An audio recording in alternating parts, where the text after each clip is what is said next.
a correr un poquito más cerca y para compartir en esta tarde. Gracias al Señor por la posibilidad de estar, como decía Edward, en su casa, ¿verdad? Y siempre es una bendición el poder disfrutar de la presencia de nuestro Dios en todo momento. Y como estábamos siguiendo o como estábamos teniendo hasta el momento, estábamos compartiendo todo este tiempo. Llevamos 2 cultos compartiendo en Mateo capítulo 5, los primeros versos del capítulo, que se reconoce como el gran sermón del monte o de la montaña, donde inicia todo este capítulo con las bienaventuranzas. Con las bienaventuranzas que pronunció nuestro Señor Jesucristo con a todos los que le estaban oyendo, que eran alrededor de ¿cuántos? Más de 5,000, ¿verdad? Porque se registra que fueron 5,000 personas registradas. Pero en aquella época, como bien sabemos, solo se contaban los hombres mayores de 12 años. Por debajo de esa edad no se contaban, ni tampoco contaban a las mujeres. Así que debe haber sido un poco más de 5,000 personas, puesto que había niños, porque evidentemente lo dice la Escritura, que el milagro ocurrió por la comida que llevaba ¿quién? Un niño. Quiere decir que era por debajo de 12 años, si no ya hubieran hablado de él de otra manera. Así que en ese momento, en esa ocasión, había un pocotón de gente, ¿verdad? Pero fue grandioso todo lo que el Señor estuvo compartiendo. Así que les invito a que podamos ir a nuestras Biblias una vez más, ahí al libro de Mateos, capítulo 5, para leer nuevamente, y vamos a hacerlo desde el verso 1. Dice: viendo la multitud, en este caso Jesús, subió al monte, y sentándose vinieron a él sus discípulos. Y abriendo su boca les enseñaba diciendo: bienaventurados los pobres en espíritus, porque de ellos es el reino de los cielos. Bienaventurados los que lloran, porque ellos recibirán consolación. Bienaventurados los mansos, porque ellos recibirán la tierra por heredad. Oremos. Padre, agradecemos la oportunidad de estar en tu casa y la oportunidad de compartir tu palabra en esta tarde. Te pedimos que tu Espíritu Santo nos esté guiando y que podamos aprender de ella y ser ministrados por ella. En el nombre de Jesús. Amén. Hoy nos vamos a concentrar en este verso 5, que sería la tercera bienaventuranza. Bienaventurados los mansos, porque ellos recibirán la tierra por heredad. Como me gusta hacer, siempre voy a las palabras que tienen un poco más de énfasis dentro de la lectura bíblica, y en este caso es mansos. ¿Qué significa ser manso? Dócil. En la mía dice humilde. Humilde. Ajá. En el argot popular, ¿qué te viene a la mente por manso? Tranquilo. Y hasta bobo. Dócil. Gobernado. ¿Puede ser?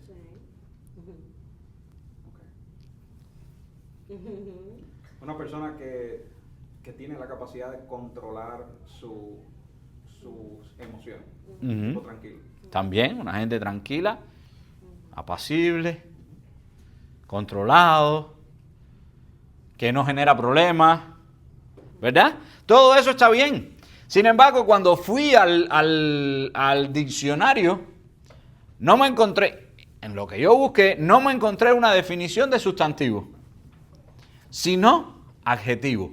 Y me saltó la curiosidad, ¿no? Porque yo lo iba buscando como un sustantivo, como algo importante, como el profesor, como el recurso central, ¿no? El sustantivo, el importante del que se habla en la oración, etcétera, etcétera. Tratando de recordar español, ¿no? Y por eso me apoyo en el profesor.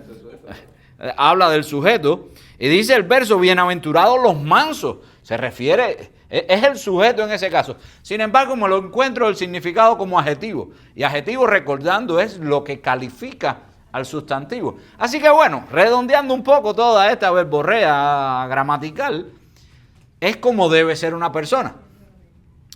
Y dice, encontré dos referencias.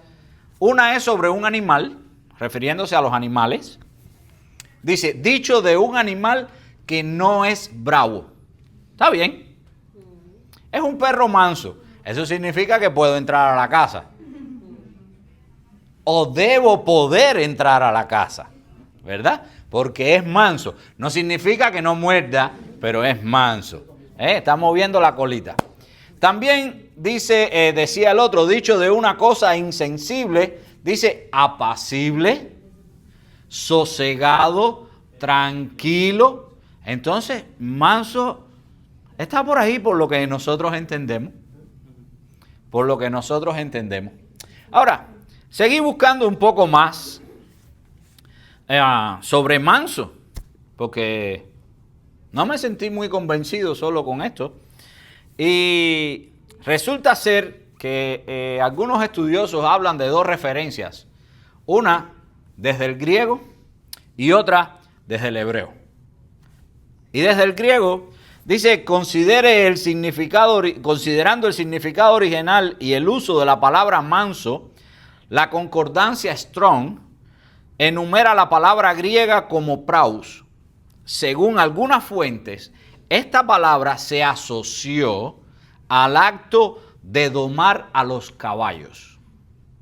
Ok, sigue teniendo sentido en lo que nosotros pensamos, ¿verdad?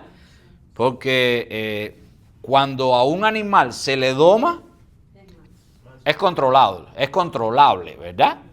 Es lo que decimos, no, ya es un caballito manso. Un caballito manso. Después vienes con un brazo vendado y dice, ¿qué pasó? Dice, que el caballito manso me tiró. Pero bueno, ya vamos a ver después por qué, ¿no? Entonces, en hebreo, la palabra hebrea para manso es anat, terminado en H. No sé cómo se pronuncia y cómo se escribe, menos todavía.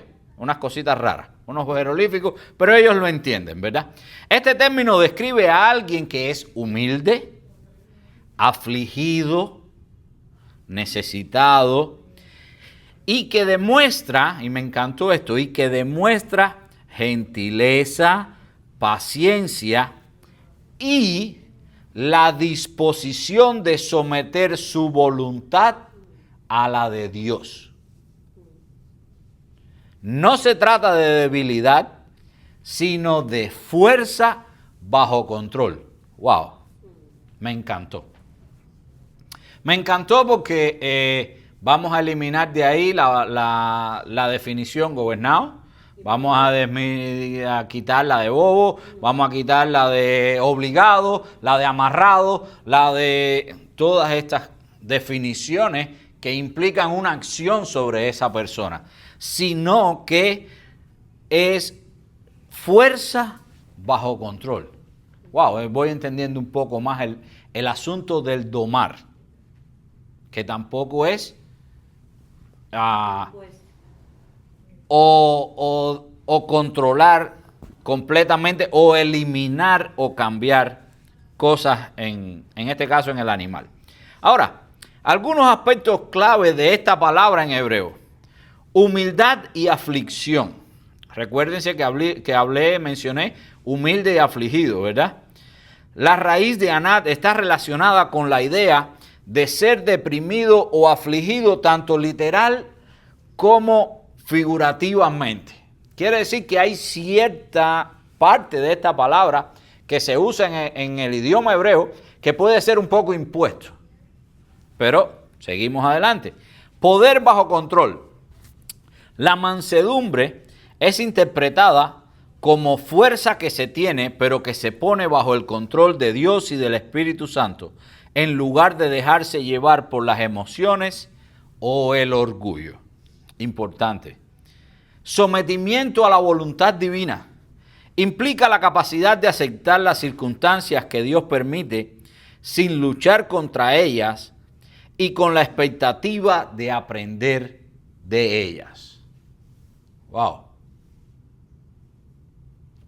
Ya va tornándose diferente la expresión bienaventurados los mansos. Recordando que bienaventurado significa, ¿qué? 3 veces felices, ¿verdad? Feliz, ¿ya te sientes feliz? Pues vuélvete a sentir feliz. ¿Ya te sientes doblemente feliz? Pues vuélvete a sentir 3 veces feliz. El cielo, como diríamos en el argot popular, ¿verdad? Sometimiento a la voluntad divina. Implica la capacidad de aceptar las circunstancias que Dios permite sin luchar contra ellas y con la expectativa de aprender de ellas. Cuidado con ese jefe inquisitivo. Cuidado cómo reaccionamos, ¿verdad? Cuidado cómo nos comportamos en la vía conduciendo o cómo nos comportamos en familia, ¿verdad? Otro aspecto clave de esta palabra es el respeto por los demás. La persona mansa no ve a los demás como enemigos, sino que los respeta y los valora, reconociendo que también han sido creados a imagen de Dios. Mis respetos para el manso. Porque no considerar al que te hace algo incómodo como un enemigo o no intentar acariciarle su cervical es digno de valorar. Realmente, es digno de valorar. Ahora, considerando el significado original y el uso de la palabra manso, algunas fuentes piensan que esto se asoció con el acto, como decíamos, de domar a los caballos. Pero vámonos a remontarnos a aquella época, aquella de las primeras épocas donde se escribe la palabra y todo. Los romanos usaban caballos, pero principalmente eran los sementales salvajes, eran capturados en las montañas y los llevaban para ser domados y entrenados para una variedad de usos. Había carreras de caballo, pero generalmente se usaban tirando de un carro, no montado, corriendo caballo, como conocemos en los hipódromos, jinetes corriendo un solo caballo, sino tirado por 4 caballos, un solo carro romano, que si recordamos era estar parado en una plataforma y los caballos tirando sin más nada, sin arnés, sin más nada. ¿Te imaginas 4 caballos, como decimos actualmente, pura sangre entero, recién domados, jóvenes con toda la potencia, sueltos e incitándolos a que corran? Eso era un Ford Mustang con un supercargador, ¿verdad? Y si nos pensamos que habían 4, 5, 6, 7 u 8 carros corriendo unos al lado del otro, si ahí no hay adrenalina, no sé lo que hubiera podido haber. Era imperativo que los caballos, en esta doma, era imperativo que los caballos conservaran su espíritu, su coraje y su poder. Pero sin disciplina y obediencia total, estas cualidades eran inútiles.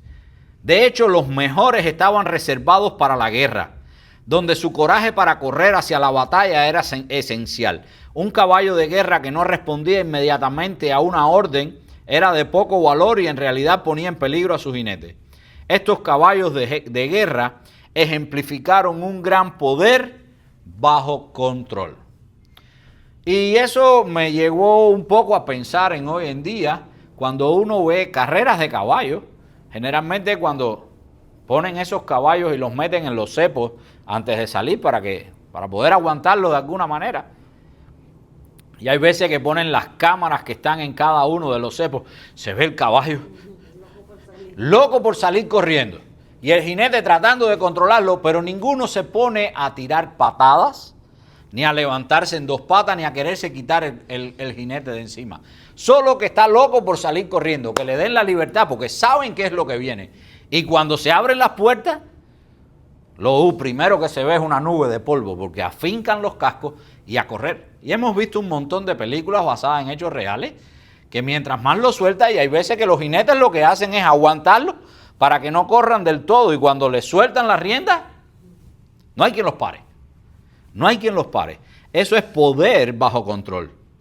Tomados de este punto de vista de total desenfreno y rebelión, estos animales eran transformados en herramientas fuertes pero obedientes.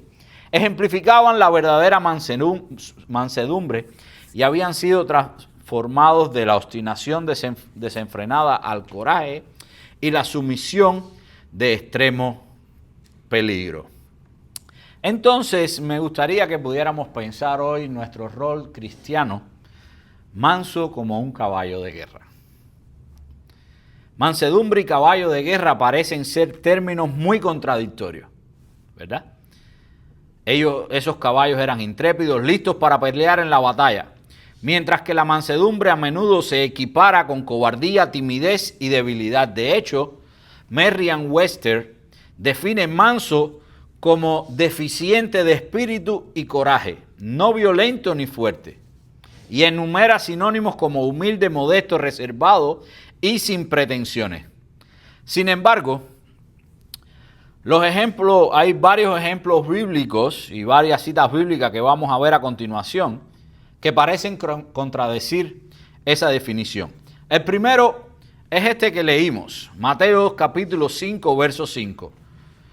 Bienaventurados los mansos, porque ellos recibirán la tierra por heredad. Y hemos hablado de manso, pero dice, recibirán la tierra por heredad. ¿Por qué los mansos heredarán la tierra? ¿Porque son débiles? No creo. A los cristianos se les pide en las Escrituras que realmente se comporten de una manera mansa. Como por ejemplo, lo podemos ver en la carta del apóstol Pablo a los Efesios. Efesios capítulo 4, verso 2. Y dice, verso 1, yo pues preso en el Señor os ruego que andéis como es digno de la vocación con que fuisteis llamados. Este es Pablo escribiéndole a los Efesios, dice, con toda humildad y mansedumbre, soportándoos con paciencia los unos a los otros en amor. También vemos a Colosenses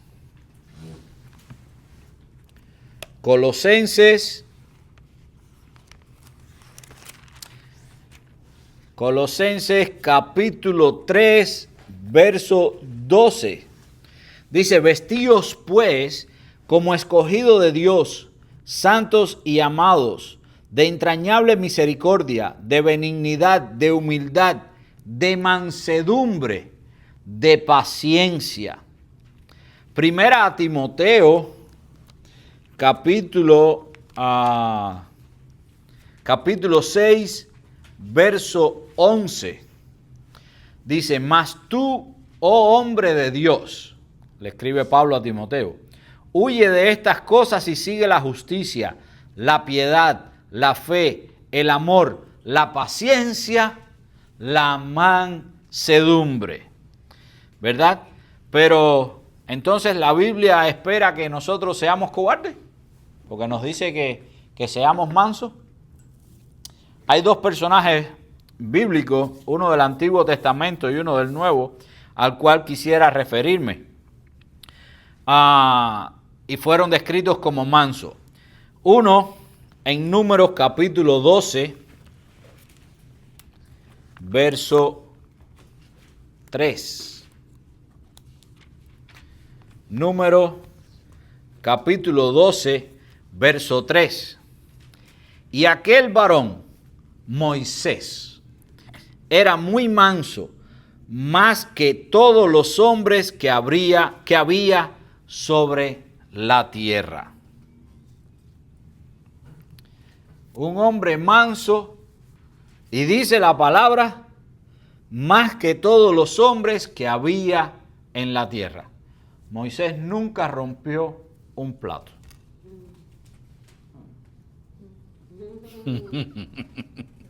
No rompió un plato. Le rompió el cuello a uno de los Navy SEAL de la época. Porque fue a un soldado egipcio, entrenado, el ejército más conquistador de ese momento, de la historia. Pero él también había sido entrenado militarmente. Recuerden que él había sido criado como el nieto del faraón y pudiéramos decir que junto con su primo había crecido con el hijo directo del faraón.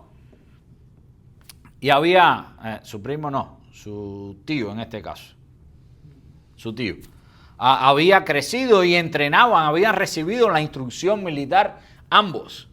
Pero ese día, en ese acontecimiento, él no iba vestido ni llevaba las armas militares. El militar sí. ¿Cómo se las arregló? No sé, la Biblia no lo describe, pero lo enterró. Terminó enterrándolo. ¿Verdad? Y después siguió. Vivir sus vidas, vivir la vida requirió de gran valor, enfrentando graves peligros y dolor tanto físico como emocional. Así que la palabra manso a lo mejor es un poco más que solo estar controlado. Moisés mostró mucho valor, aunque lo tuvo que demostrar un poco a regañadientes porque no era tan sencillo para él. Cuando Dios le dijo, vete y enfréntate al faraón, se tuvo que ir y enfrentar 10 veces. Cada vez que iba le decía, libera a mi pueblo. No se van. Bueno, pues va a pasar esto. Y el pueblo egipcio sufría. Y venga de nuevo y regresa. Y ya viste lo que pasó, libera a mi pueblo. Va a volver a pasar. Y el último momento fue cuando había muerto el hijo del faraón. Persona a la que él conocía. ¿Verdad? Y lo unían de cierta manera lazos emocionales. Era difícil imaginar cada vez que él tenía que regresar y exigir la liberación de los esclavos.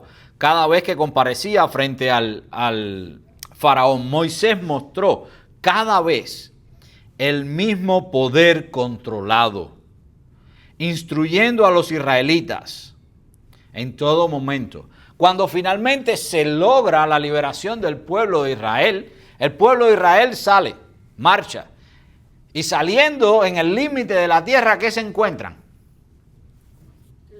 El Mar Rojo. Pero cuando voltean atrás, ¿qué pasaba detrás de ellos? ¿Qué venía? El ejército completo. Y no venía a conversar. Mar adelante, no puedo pasar. Ejército atrás, no puedo regresar. Estaba en una encrucijada. Y ese mismo Moisés, con esa tranquilidad, pudo decirle, no temáis, a todo el pueblo se lo dijo, no temáis, estad firmes y ved la salvación que Jehová hará hoy con vosotros. Jehová peleará por vosotros y vosotros estaréis tranquilos. ¿Cuántas veces tú y yo hemos estado en una situación que nos hemos desesperado y hemos tenido la capacidad de decir así mansamente, con tranquilidad, me voy a estar tranquilo porque Jehová va a pelear por mí? Eso es lo que deberíamos, pero muchas veces no lo hacemos. Muchas veces pensamos, yo sé que Dios puede resolver este problema, pero ¿qué tal si yo hago esta gestión? Yo sé que, pero ¿qué tal si voy haciendo esto?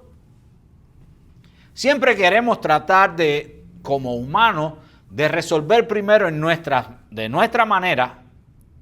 Inclusive, en ocasiones, eso genera un dilema mayor, una discusión mayor, irritaciones mayores, problemas más agravados, Y al final, cuando nos encontramos con el mar adelante y el ejército atrás, miramos para los lados, no nos podemos mover, entonces ¿qué decimos? ¡Ay, Señor! Pero no lo decimos de la manera que lo dijo Moisés. No lo decimos de la manera que vivía Moisés. No temáis, estad firmes y ved la salvación que Jehová hará hoy con vosotros. Normalmente cuando estamos alterados, no vemos bien, no pensamos bien. Por eso muchas personas te dicen, cuando estás en una crisis, en crisis no se toman decisiones. A lo mejor la crisis es por tu vida. Tienes que tomar la decisión. Si estás en la jaula, si caíste en el foso de un león y el león viene a comerte, estás en una crisis, estás alterado y ¿qué vas a negociar con el león? No, a esa hora tú lo que quieres es saltar la cerca nuevamente, ¿no? Entonces en ese caso tienes que tomar una decisión. Pero no estamos hablando de ese caso, estamos hablando principalmente cuando ocurren problemas en relaciones interpersonales, que hay una herida de un lado, una herida del otro, hubo una discusión, hubo un algo, no, porque él me hizo, porque yo le hice, porque ahora y quién es el culpable y quién fue y tranquilo, tranquilo. Moisés dice con palabras enfáticas, pero tranquilo, en confianza, ved la salvación de Jehová y lo que Jehová hará hoy con vosotros. No había ninguna duda, no tenía vacilación. Otro ejemplo fue cuando Dios amenazó con destruir el pueblo de Israel cuando Moisés venía bajando del Sinaí. Solo había estado una fracción de tiempo. El pueblo sabía que él había ido al encuentro con Dios. Habían visto un monte echando humo y no era un volcán. Habían visto la nube que rodeaba la cima del monte, el temblor. Cuando Moisés bajaba lo vieron que sus rostros resplandecían. Pero no se aguantaron y se fabricaron. Oye, entregó todo el mundo el oro que tenía y se hicieron un ídolo. Y se pusieron a adorarlo. Oye, en 40 días. Eso fue así. ¿Cuándo fue los últimos? ¿Cuándo fue el día 40 antes de, es decir, al principio de los 40 días que hoy se está cumpliendo?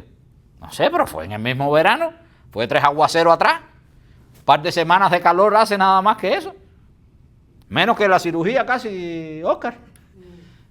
Eso fue así. Y ellos ya estaban, y Dios se enojó de tal manera que le dijo, se van, de esta se desaparecen. Y ese mismo hombre intercedió, en lugar de pensar en sí mismo, Moisés le rogó a Dios para que lo reconsiderara. Y así pasó y se describe en el libro de Éxodo, en el capítulo 32, en los versos del 9 al 14. Moisés, un hombre que se define en el Antiguo Testamento como manso como ningún otro. Pudiéramos decir manso, pero con un puño, que era una mandarria, pero era controlado. Sometió su energía, sometió su fuerza, sometió todo lo que era al Señor. Ahora, si avanzamos unos cuantos miles de años y llegamos a la época en el Nuevo Testamento, vamos a encontrar a otro hombre que enfrentó un peligro extremo con valentía y siguió la dirección de Dios también. Y en este caso quiero referirme a Jesús. Jesús se enfrentó repetidamente a los fariseos en toda su época ministerial. Desafiar a un fariseo. ¿Quién eran los fariseos? Los fariseos eran la autoridad eclesial de la época. Es como en el mundo católico desafiar al Papa. Como en el mundo civil desafiar al presidente de tu nación. ¿Ok? A ese nivel de autoridad estaban los fariseos. Recuerden que el pueblo judío se regía por todos los mandamientos provenientes de parte de Dios, y ellos eran la cúpula que regía y que interpretaban y que daban las enseñanzas al pueblo. Pero a estos hombres Él los confrontó en muchas ocasiones con poder y de una manera firme, con autoridad. Por ejemplo, vamos a ver 3 momentos. Primero en Juan capítulo 2, versos del 13 al 16, recordando esa historia cuando Jesús entra al templo en la última semana de vida y se encuentra a todos los negociantes, todos los vendedores en el patio del templo vendiendo y haciendo negocios con los animales y con todas las cosas que eran necesarias para el sacrificio. Pero no era que lo vendieran. Era en la manera que estaban haciendo los negocios. No lo estaban haciendo de una manera, vamos a llamar que decente, sino que las ganancias eran excesivas, se estaban convirtiendo, como él los describe, en ladrones. Y me llama mucho la atención este momento histórico contra lo que vemos en muchas casas alrededor del mundo, como la pintura de la figura de Jesús. En la pintura que vemos normalmente sobre Jesús, no encuentro casi ningún rasgo más que añadirle para mostrar debilidad. Está tan débil en esas pinturas que yo dudaría que hubiera sido capaz de hacer este acto que describe la Biblia. Porque estamos hablando, piénsate que te estás metiendo en Cuba. Nosotros conocemos lo que es la candonga, que es el mercado negro expositivo que se expone, pero sabemos que por detrás de eso hay una cantidad de maleantes responsables de todos y un peso que se pierde ahí. Hay sangre. Pudiéramos llamar que meterse en un negocio de un cártel, un mafioso, cualquier lugar de esto. Se metió en el negocio donde estaba el negocio feo. Y nos describe la palabra del Señor que llegó cuando vio lo que estaba pasando, se le subió la sangre, se le calentó el cuerpo y no dice que lo regañó. No dice que llegó como un inspector, muéstrame tu licencia, no puedes vender más aquí, muéstrame tu permiso, parquea tus cosas para allá, hazme favor, limpia los desechos que están haciendo las palomitas. No dice nada de eso. Dice que llegó, agarró un látigo y fue caminando y fue volcando todas las mesas. ¿Tú te imaginas ir al flea market, ahí en Smithfield o a este grande que está en el Arena, en Raleigh, llegar ahí por la mañana y tú venir caminando y decir, esto se acabó, y empezar a virar todo? Sales como un colador. Sales como un colador. Pero la palabra nos enseña que no hubo uno que se rebelara. Así que esa pintura no me funciona. No me funciona porque no tiene la fortaleza física para hacer eso. No es que se transformó en Hulk, pero Jesús, tenemos que darnos cuenta que era un hombre carpintero. Estuvo trabajando la carpintería hasta 3 años antes de este acontecimiento, desde pequeño con su padre. Y la carpintería que se hacía en aquel momento no es la carpintería que se hace hoy. Yo no sé si él tenía que ir a cortar un árbol al monte, pero de que tenía que aserrarlo para sacar las tablas. Y te imaginas llevar una tabla deforme a una tabla como esta para hacer una mesa y ponerle y tornear las 4 patas y después hacerle 6 sillas alrededor a mano. Me da la ligera impresión que al que Jesús le pusiera la mano arriba, iba a sentir que le cayó la mano de un hombre, como decimos en palabras populares, ¿verdad? Entonces, sin embargo, Jesús limpió el templo de todos estos negociantes aprovechados. le decía a los fariseos en su casa: vosotros sois hijos de vuestro padre el diablo, y los deseos de vuestro padre queréis hacer. Palabra fuerte. Palabra fuerte. Porque si a ti nada más que en el trabajo te dicen, no, porque tú eres un hijo,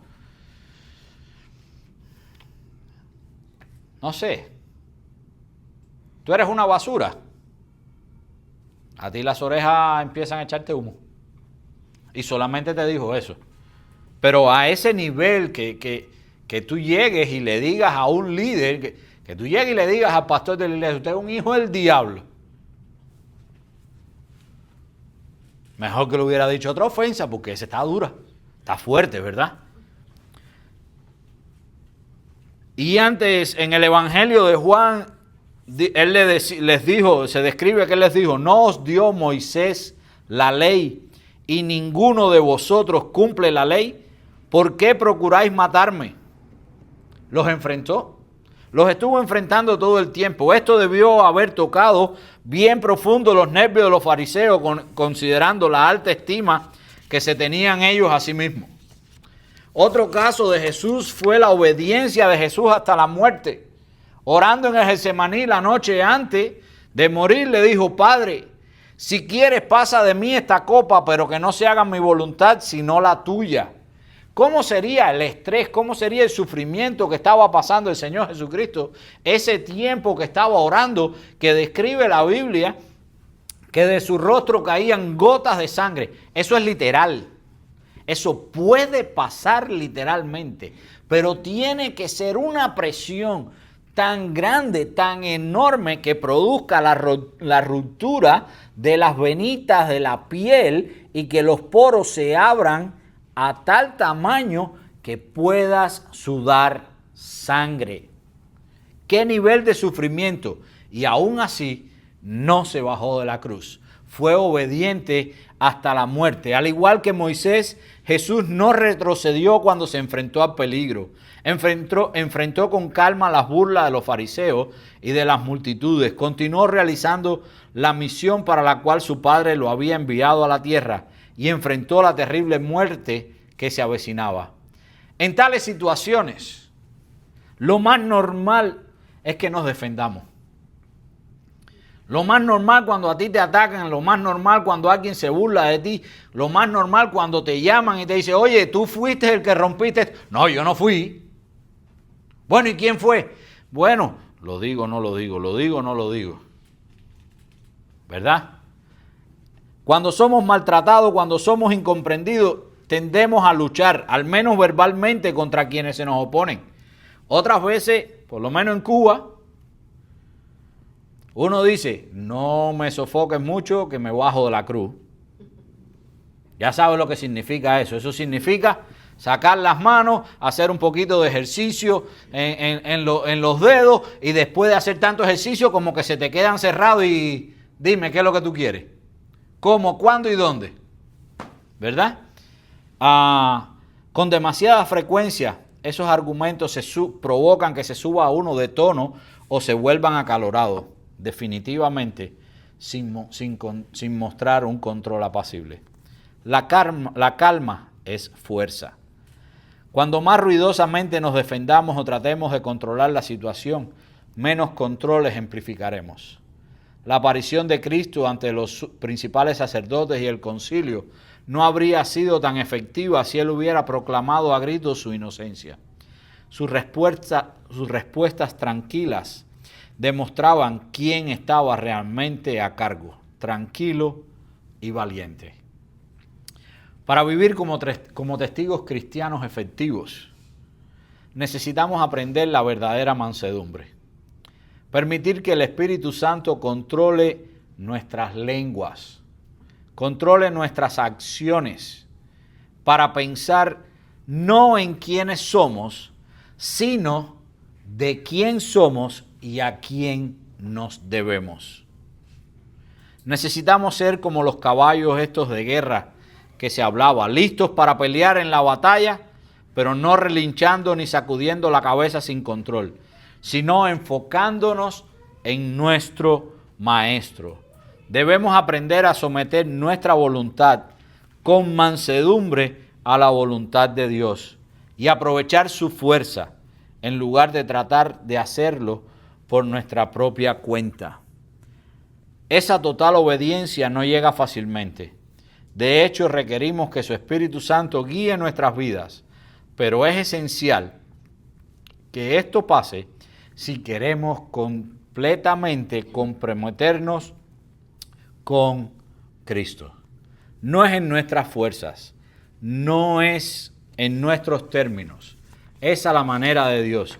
Y Él nos los dice y nos lo repite ahí nuevamente en Mateo capítulo 5, el verso 5. Dice, bienaventurados los mansos, porque ellos recibirán la tierra por heredad. ¿Qué tierra?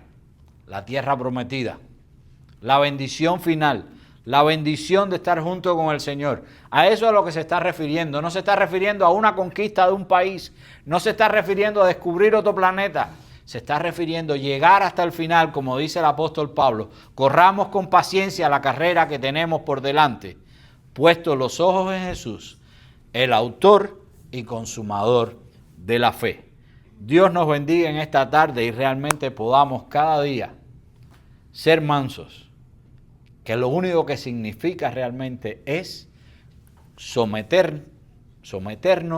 a la voluntad de Dios, guardar nuestras fuerzas para ser testigos fieles de lo que Dios quiere que nosotros compartamos en esta tierra, que es su evangelio. Dios nos bendiga en esta tarde.